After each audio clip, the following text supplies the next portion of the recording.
Hola, ¿qué tal, hermanos? ¿Cómo vamos? Bueno, continuamos con este taller que venimos desarrollando, este taller de la exploración vocacional. Ven y sígueme, formando a la persona para dar respuesta al ministerio sacerdotal.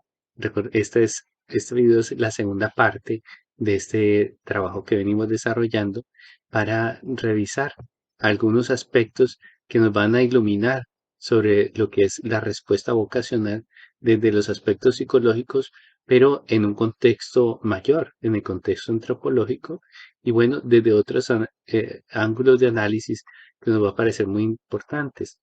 El video anterior, pues, remite a la experiencia de la persona, la conformación que se va haciendo de la persona y de múltiples dimensiones que ella posee. Ahora vamos a hacer otro análisis bien interesante sobre el mundo, ¿sí? El mundo actual. Bueno, y ahí hay una palabra que bueno, puede representar muchas cosas, ¿no?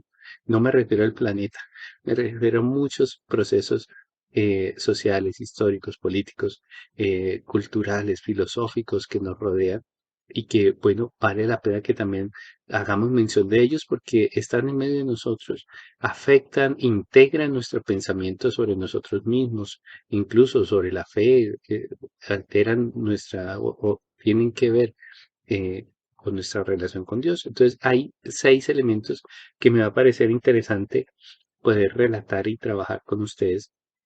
Yo les voy a pedir pues que ustedes vayan haciendo sus anotaciones y ahora en el momento del diálogo pues podamos intercambiar algunos temas sobre este punto.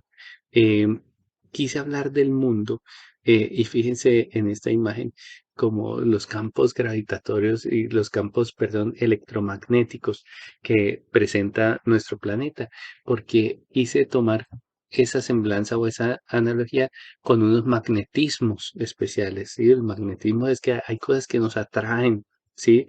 Y generan en nosotros como ciertas tendencias, incluso hay fuerzas que nos repelen, ¿sí? O que nosotros repelemos cosas que no tienen que ver con nosotros, pero digamos que en estos puntos que vamos a ver, todos de cierta manera o somos atraídos o somos expulsados por nuestra manera de ser, por nuestras opciones, y vale la pena poder tener pues como un análisis de estos aspectos, ¿sí? El primero de ellos que vamos a estar revisando es la posmodernidad, es decir, en qué contexto vamos a estar revisando el desarrollo de la vocación, ¿sí? En qué contexto vamos a estar pensando, pues, como la vida sacerdotal o la respuesta vocacional a la vida consagrada. Bueno, el primer elemento es este de la posmodernidad. Eh, Filosóficamente sabemos que la posmodernidad, pues hay autores que hablan de que no hay posmodernidad, sino que es una segunda modernidad. Bueno, la modernidad es una época en donde se construyó desde lo filosófico una manera de pensar sobre el ser humano. Sí, habían unas opciones que nos permitían sentirnos reconocidos o integrarnos pues como a valores sociales, ¿sí? El progreso, el trabajo, el orden, el juicio, la verdad, ¿sí? La búsqueda de la solución de los problemas o la libertad y la emancipación a través pues de la ciencia, del trabajo constante. Y pareciera que llegara un punto en donde todo eso se hubiera fragmentado o hubiera entrado pues como en poca credibilidad. Y entonces aparece la posmodernidad, que es una contradicción, ¿sí? O es un planteamiento que pretende romper contra esos postulados pues, de la modernidad. Eh, ¿Qué podemos entonces pensar de la modernidad? Es el tiempo de la suspicacia.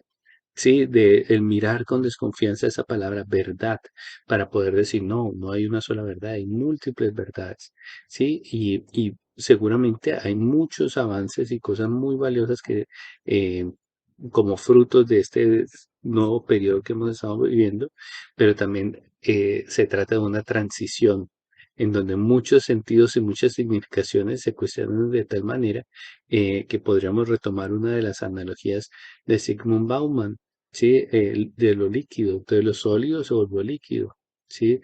Los estados, que era un concepto tan claro, se fragmenta y entonces ahora ya no se nunca lo que era. Sí, los partidos políticos antes eran opciones definidas, identidades marcadas, compromisos con el electorado, con las ideas, pero hoy en día ya podemos ver pues que una persona era de un partido, pero luego es del contrario, y luego pasa a otro y luego crea el suyo o cierra el suyo. Sí, entonces como que se fragmentó ese concepto de sentido de partido político y los hay, pero ya no a la manera en la que se pensaban antes, ¿sí? Sin decir que antes fuera mejor o fuera peor, no, simplemente que hay una renovación en la manera de los conceptos. Y esto también implica una renovación en la manera en que consideramos la fe, en la que consideramos la obediencia, en la que consideramos el celibato, y en medio de todo eso, pues no solamente se genera en muchos aspectos una fragmentación del sentido, sino una pérdida de referentes también, ¿sí? Por ejemplo, cuando se fragmenta la familia, que es una institución fundamental, entonces aparecen nuevos conceptos de familia, nuevas visiones sobre la familia, que generan nuevos tipos de sujetos con nuevos comportamientos. ¿Cómo será que la posmodernidad ha llegado a nuestras vidas? ¿Sí? ¿Cómo hace presencia esta suspicacia, esta desconfianza sobre el orden o la norma, sí, o esta cansancio, esa protesta contra un orden definido y nos lleva pues como a poner en sospecha, en duda mucho del concepto de la verdad. Incluso decir hay una sola verdad, pues puede ser sonar un poco beligerante, ¿sí? Bueno, analizar porque de lo que hablamos es que hay unas condiciones de cultura que hace que nuestra elección vocacional, que nuestra elección religiosa, para muchos sea una cosa comprensible, para otros pueda ser una situación pues verdaderamente incomprensible. Para nosotros mismos en la vivencia de la fe o para quienes están explorando el sacerdocio, pues habría que preguntar sobre cómo ha venido asumiendo este nuevo momento para comprender pues como sus significaciones. De eso vamos a hablar un poquito. Otro elemento que vale la pena comprender en la medida en que hagamos un estudio del mundo que tenemos, pues se relaciona con esto, los cambios en el concepto de fe, de hombre, de espiritualidad, de sacerdote, ¿sí? Hay unos cambios importantísimos, ¿sí? Llega un momento, por ejemplo, en donde se dice, no, es que el ser humano es espiritual, no es religioso, eso sí, sí, o sea, lo que es obligado es la espiritualidad, es decir, una trascendencia, un sentido de apertura, lo que no es la religión, esa es una postura, por ejemplo, de muchas personas, entonces dicen, no, yo creo en Dios, pero a mi manera, ¿sí? O aparecen toda esta inclusión de otras espiritualidades, por ejemplo, las espiritualidades orientales, entonces vienen y se hacen unas integraciones culturales que muchas veces lo que hace es que se pierde sentido, ¿no? Vino la pirámide de las pirámides y esto era una cantidad de creencias o el Feng Shui y hay gente que se vuelve devota de ese tipo de formas de experimentar la trascendencia, pero es una trascendencia que no necesariamente es humana, es una trascendencia que no necesariamente orienta al ser humano sobre la relación con los otros. ¿Sí? Le promete armonía, le promete paz, le promete comodidad, le promete pues mucho bienestar. Eh, y esto hace parte del mundo que enfrentamos, pero del mundo que también nosotros representamos, porque somos también personas de nuestro tiempo, ¿sí? ¿Cómo han venido haciendo transición para nosotros estos conceptos? Eh, no sé, yo creo que con los que hablo son un poquito mayorcitos, se pueden acordar de una novela que había la otra vez, sí, Santropel, sí, era, y aparecía un sacerdote con sotana, con bonete, y entonces era toda una institución social, ¿no? Es decir, su figura, su presencia, lo que dijera el cura, bueno, significaba una figura de poder. En muchos aspectos o en muchos espacios sociales, el sacerdote no solamente ha perdido ese poder o esa jerarquía, sino incluso puede llegar a significar un riesgo. Sí, con todo este tema de los escándalos sexuales, pues tristemente, en muchos aspectos esto pues ha sido cuestionado no solamente los sacerdotes, sino pues toda la vida consagrada. ¿Sí? Y entonces son teorías que pueden llegar a nuestra mente y pueden sonar muy inteligentes, ¿sí? Pero pues eso hace parte de lo que debemos discernir como personas, ¿no? Es decir, cuál es el lugar que va a tener la fe, cuál va a ser el lugar que va a tener mi respuesta y mi comprensión de este llamado de Dios. Allí vale la pena que nosotros hagamos claridades, a pesar de que sabemos que estamos en tiempos de transiciones, en donde muchas de esas claridades pues no van a estar dadas tan fácilmente, ¿sí? Hay muchas ideas y muchas posturas que se oponen a lo que la iglesia propone para el ser humano, ¿sí? En el preservar la vida, en un sentido de vida.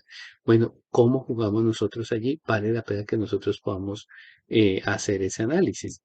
Hay otro elemento que es interesante, que es el secularismo. Para muchos autores de lo que se trata es de que estamos viviendo una época que se quiere configurar hacia un nuevo momento postcristiano. ¿Sí? Vemos fenómenos en donde lo cristiano viene siendo señalado como algo que sobra, ¿no? Es decir, usted tiene fe, eso es para su vida íntima, pero aquí en el espacio de lo público, especialmente en el espacio de la administración pública, nada de fe, nada de referencias, sí, a ese tipo de cosas. Y eso es un gran problema porque finalmente la fe hace parte de un sentido ético, no solamente de un sentido trascendente del ser humano, sino de un sentido ético, es decir, de su concepción sobre lo que es bien, lo que es lo bueno, lo malo. Entonces le es connatural a la persona, ¿sí? Eh, pero sin embargo esto se deniega o se rechaza en su sentido religioso y ahí tenemos un reto, ¿sí? Y ahí comenzamos a tener pues como una visión que nos reta y que vale la pena nosotros poder leer y comprender cómo se ha pretendido, se ha querido encontrar una ética que no tenga que ver con un sentido de Dios, ¿sí? Y bueno, hay ensayos, pero pues finalmente terminan llegando a un fracaso. Si no hay un Dios que nos salve, si no hay una autoridad, si no hay un Padre, cualquier sentido ético se convierte en una arbitrariedad. Sí, y es esto lo que ha sucedido con varias teorías que pretenden llegar como a establecer un criterio de comportamiento moral que no tenga que ver con Dios, pero finalmente, pues, bueno, no se logra eh, a plenitud. Entonces, con este rechazo de Dios y con este rechazo del cristianismo, con este afán, pues, de construir otras posturas de referencia, otros elementos de referencia, pues habría que preguntarnos, bueno, nosotros cómo jugamos en ese entorno, ¿no? ¿Sí? ¿Cómo damos respuesta? ¿Cómo nos preparamos frente a estas teorías que muchas veces son tan interesantes? ¿Sí? Para mucha gente suena lógico. No, yo voy a tener un hijo, pero no le voy a decir si es hombre o mujer, voy a esperar que sea más adelante que él o ella escoja. Sí, bueno, para mucha gente eso suena muy claro, pero estamos hablando de una referencia sobre lo que es el ser humano, ¿sí? Estamos redefiniendo, y en muchos ámbitos se viene haciendo eso, redefiniendo el sentido de lo humano, eh, y especialmente ese sentido cristiano que en Occidente se instauró desde el principio, pues, después de la colonización, ¿sí? Entonces, bueno, vale la pena que nosotros vayamos haciendo comprensiones de cómo eh, la iglesia, la feligresía que se van a encontrar, pues vive estos procesos. Cómo nosotros nos preparamos para darle respuesta a una sociedad que va configurando sus referentes, eh, muchas veces en procesos absolutamente materiales, eh, no siempre de manera fallida, pero sí sabiendo que nosotros tenemos un tesoro en vasijas de barro, ¿sí? Grandes elementos que pueden llegar a compartirse para nutrir esa experiencia humana. Otro elemento que nos interesará poder tener en referencia para pensar la persona, para pensar la vocación, para pensar el ejercicio del ministerio, es decir, estos ejercicios de revisar el contexto, pues fíjese todo lo que nos nutre a nivel de elementos para mejorar, depurar nuestra respuesta. Son los procesos económicos y políticos. ¿Sí? Hay procesos que suceden en grandes esferas, muchas veces no los advertimos, pero siempre estamos viendo las consecuencias de ello. ¿Sí? Y ahí podríamos empezar por a revisar los problemas que tiene los sistemas democráticos cuando se constituyen, por ejemplo, unos supraestados, ¿sí? O unos capitales anónimos que entran y salen de los países y son tan grandes que son capaces de quebrar la economía de un país. ¿sí? Esto tiene que ver con pues, las transiciones que se han visto, fruto de la posmodernidad, pero además de eso, de otros sentidos de mucho impacto, como es un sistema eh, capitalista que llega a tener unas figuras, ¿sí? De radicalidad, eh, unas visiones de lucro por el lucro, eh, sin un sentido transparente, sin un sentido del todo ético, centrado en una visión verdaderamente clara antropológica. Bueno, estas son pues, condiciones de nuestra actualidad que afectan y que construyen eh, la vida de las personas más allá de que nos demos cuenta o no. Otro elemento que habría que notar o señalar en este aspecto de lo político actual, pues son la inclusión de las minorías, ¿sí? Es decir, eh, hay procesos muy interesantes del reconocimiento de las emociones, del reconocimiento de las libertades individuales, del reconocimiento de los derechos de las personas y los derechos de las minorías. Y es muy interesante ese proceso de rescatar la salud y el bienestar de las personas. Lo que ya no viene siendo muy claro es cuando, eh, con base en esa idea de construir unas mejores condiciones de vida para las minorías, se adoptan las minorías como criterio de comportamiento para las mayorías. Sí, entonces, por ejemplo, sucede con todo este tema de la ideología de género. Muy importante rescatar la voz de todas las personas. Incluso le llaman la comunidad gay, pero, o la comunidad LGTBIQ+. Eh, bueno, curiosamente comunidad, porque una comunidad tiene otras características en donde hay conocimiento, cercanía, afinidad, unos valores más definidos, ¿sí? Pero aquí se quiere y se viene haciendo un trabajo muy importante por hacer una relectura de la historia, una relectura de lo que es el ser humano, una relectura de la sociedad, una relectura de los fines sociales, con base en una idea, que es el reconocimiento de los derechos de las minorías. Pero más que un reconocimiento se está convirtiendo en un adoptar como ley eh, las visiones de las minorías sin distinguir, sin dar mayor claridad o mayor reconocimiento también al derecho a disentir, ¿sí? Eh, hay grandes castigos y mucha furia, ¿sí? Para aquella persona que se atreva, por ejemplo, a ir ante todos estos pensamientos. Y ahí vamos a otro puntico que está alrededor, que se podría denominar el pensamiento único. Se va configurando en medio de todos estos cambios, en medio de todos esos escenarios, unas tendencias que vienen siendo pues planificadas, construidas por diferentes intereses, incluso por diferentes capitales, como es la construcción de una visión o de una cultura de muerte. ¿Sí? Eh, Toda la promoción del aborto, toda la promoción de, incluso muchas veces se pasa de la defensa de la vida homosexual o de la opción homosexual a una promoción de la vida de esta opción, ¿sí? Y en estos días, por ejemplo, había polémica en Estados Unidos porque sonaba una ley para que no hubieran shows de drag queens para niños, ¿sí? Eh, Porque decían, bueno, pero es que aquí lo que están haciendo no es un respeto, sino una promoción, ¿sí? Y estos shows eh, incitan a los niños a que adopten como esta cultura. Y estas son personas dignas de respeto, incluso quien adopte este tipo de cultura, pero digamos que en la mentalidad de un niño, pues, pues le quita libertades, le seduce, ¿sí? Le plantea paradigmas que no necesariamente tienen que ver con su desarrollo, con su bienestar o con su libertad, más con las claridades que desde la antropología cristiana hemos podido venir logrando sobre el ser humano, ¿sí? Un ser humano que se comprende persona y persona como una gran distinción, pero persona que tiene tiene un carácter sexuado, como hombre o como mujer, ¿sí? Entonces vale la pena pues enterarnos más de estos elementos, ¿no?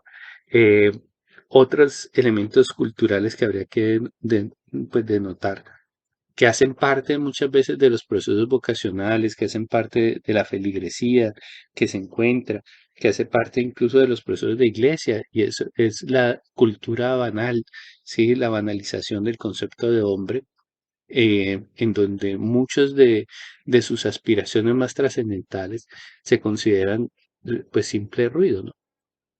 En varios países de Europa, por ejemplo, hay grandes problemas porque la gente no quiere acceder, por ejemplo, a la educación profesionalizante. Quiere ir a formar un técnico nomás porque pues, un técnico le da para generar un dinero y ya.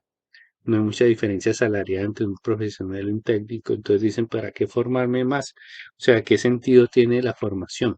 ¿Sí? ¿Qué sentido tiene si finalmente el capital es lo que marca? Y sucede muchas veces en la experiencia clínica en psicología, cuando se encuentra unos niños adolescentes, por ejemplo, que tienen el ideal de ser un youtuber, ¿sí?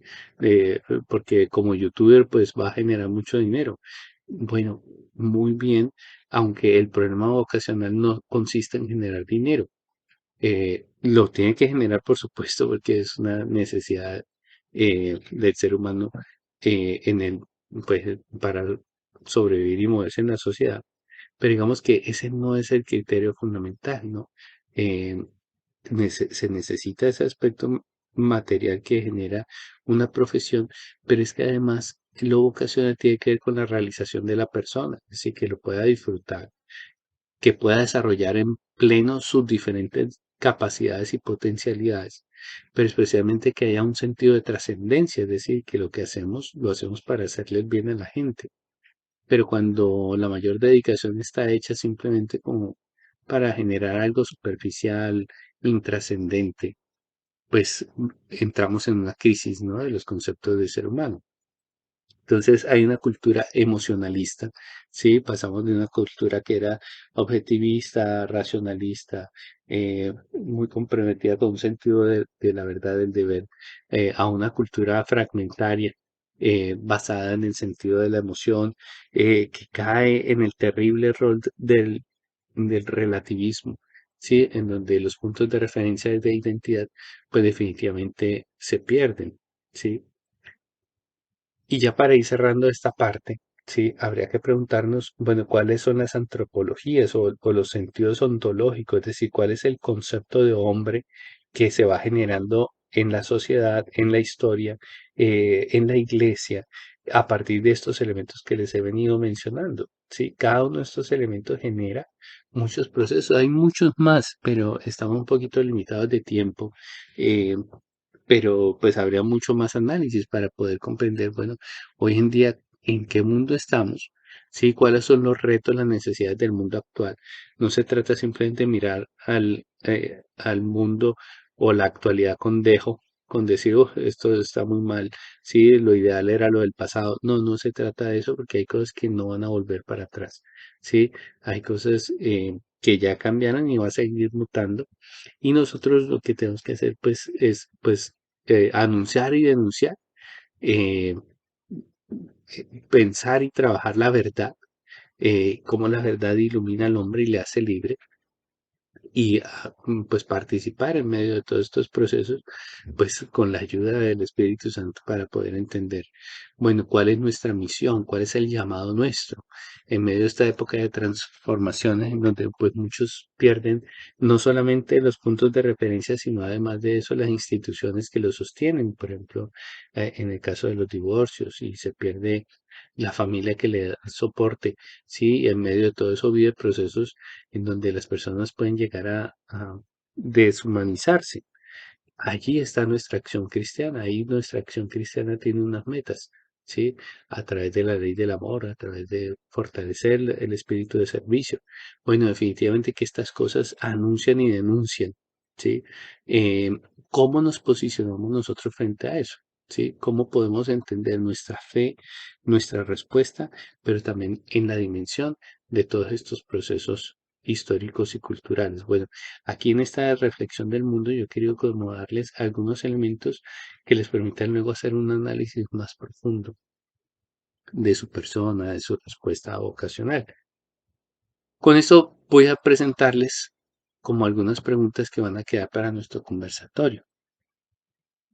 Primero, ¿qué es lo que debe preocupar más a la iglesia?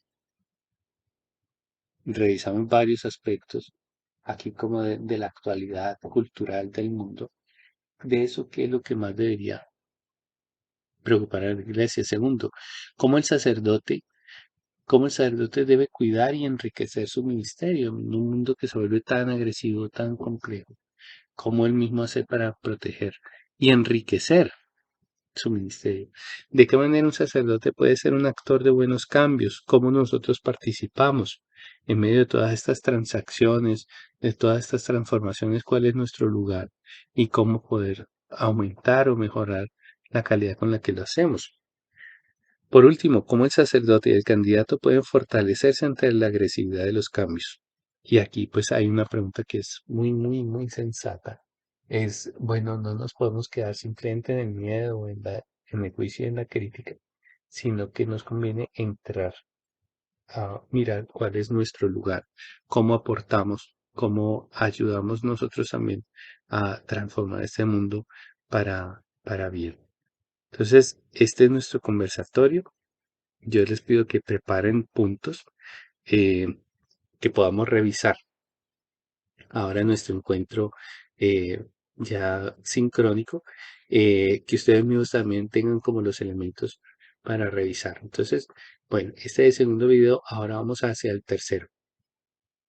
Y ahí vamos recogiendo elementos que nos van a servir para hacer todo este proceso de análisis vocacional. Muchas gracias por la atención.